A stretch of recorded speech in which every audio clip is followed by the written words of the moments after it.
ka-vlog. Ito po, may ano tayo dito, tulong, at maluwag yung kanyang bearing. Ayan, napakaluwag. Ayan, maluwag yung bearing niya. So paano ba ang dapat gawin?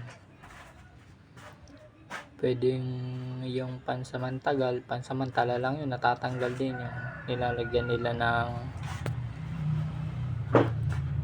ng aluminum, ng lata ng coke,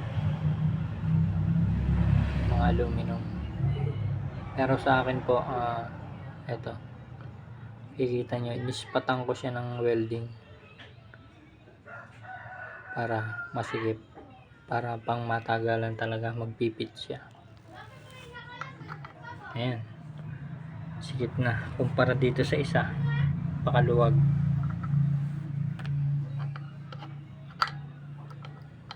Ayan ang maluwag. Ito may spot. Ayan, sikip siya, oh.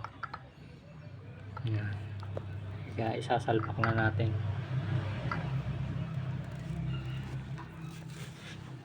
Ito nga palang maluwag na to ay 6301. Siguro mga 6302 yan.